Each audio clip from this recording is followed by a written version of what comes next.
Hello. Đây là một trận solo kinh điển giữa mình và thằng bạn mình này. Đấy, xin mời quý vị và các bạn cùng theo dõi trận đấu. Bắt đầu thôi nhờ. Ok. Rồi.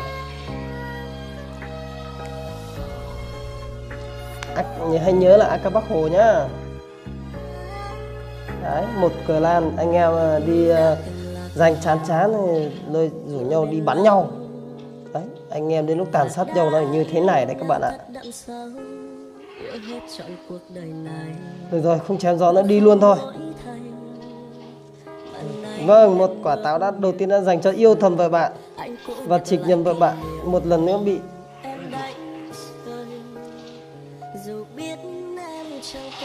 ui à, được. Qua màn hình nó hơi đơ.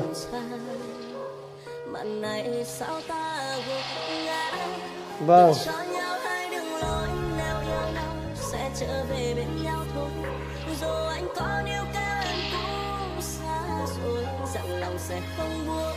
Đi đâu đây anh à?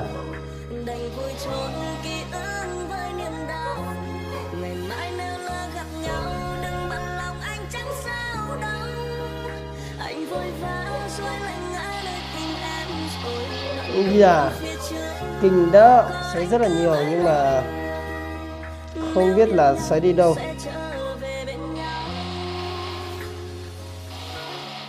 Vâng, ôi da, mạng hơi lát các bác ơi. Ôi dồi ôi. Ôi da, sao lại không lên được này? Ôi da.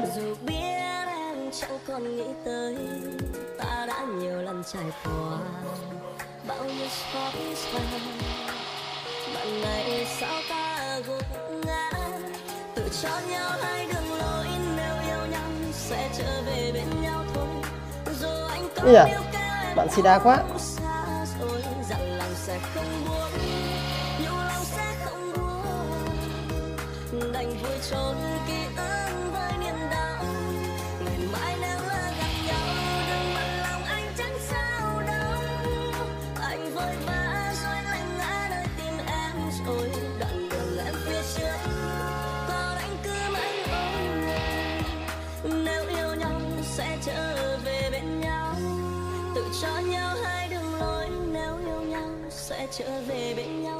Quy luật của trận đấu là không được phép dừng lại. Vâng, cái gì vậy, lát các bạn ạ. Vâng, không hiểu sao luôn. Mình đang sấy cái gì đây ạ? Cái gì đây ạ? Sấy mù mắt nhau ạ. Ui giời, và một quả đấm một đến từ team bạn. Thời tiết lại bắt đầu về.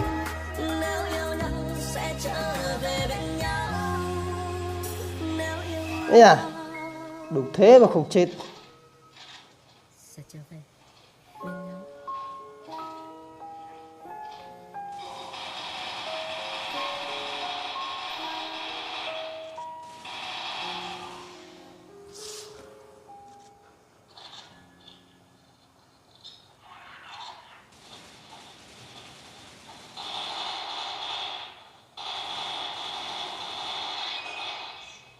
Rất là nhiều quả đấm mồm.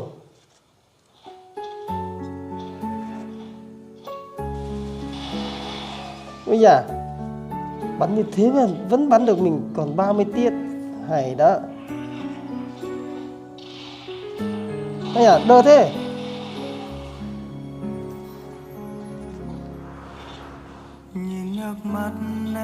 Rất thắt lát kiểu gì ạ? Mà lòng anh cứ đau thắt lại. Giây phút ấy chỉ muốn lại gần hơn để anh ôm lấy em và nói đừng khóc nữa, hãy nín đi được không?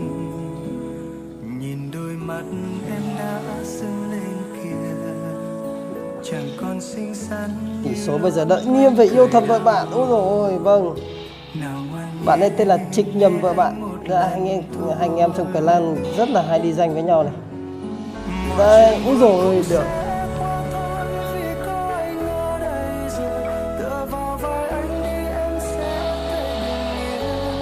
Úi giời, vâng, sấy mù mắt luôn. Trước thế gian này, bởi vì đằng sau luôn có anh nhìn theo. Hãy cầm chặt tay anh sẽ dắt em đi qua nỗi đau này.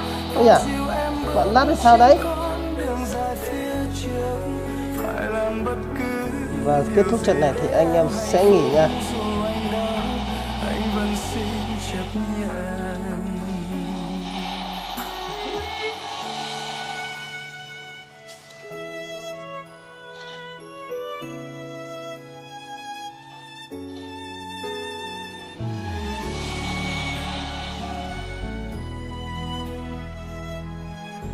Không được phép đứng yên một chỗ. Ôi giời ơi, bài giảm rất nhanh. Ôi dồi, quả điệu thốn thế. Còn đúng 20 start tiết ạ.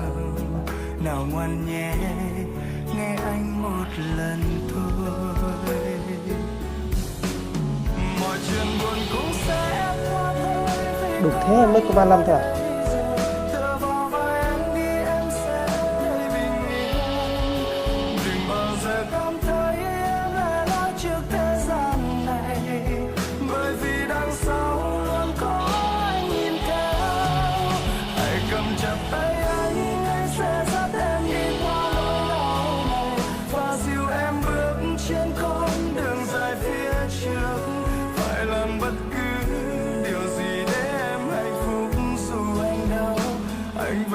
Ở đâu đây? Đây hả?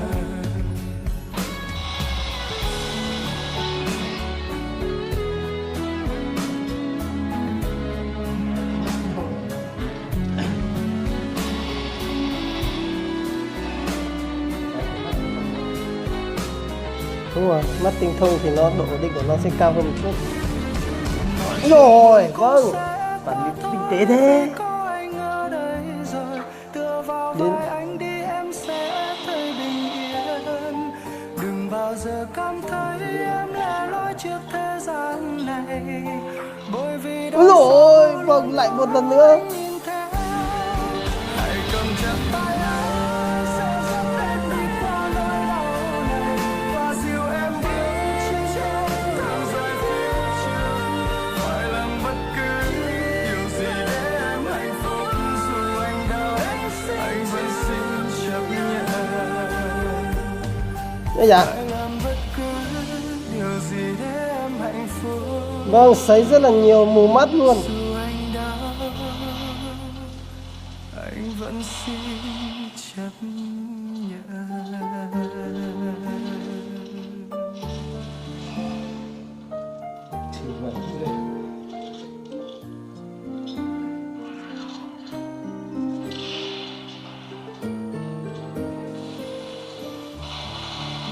À, cái gì vậy? Cái gì đang xảy ra ở đây vậy? Súng đều rồi các bạn ơi.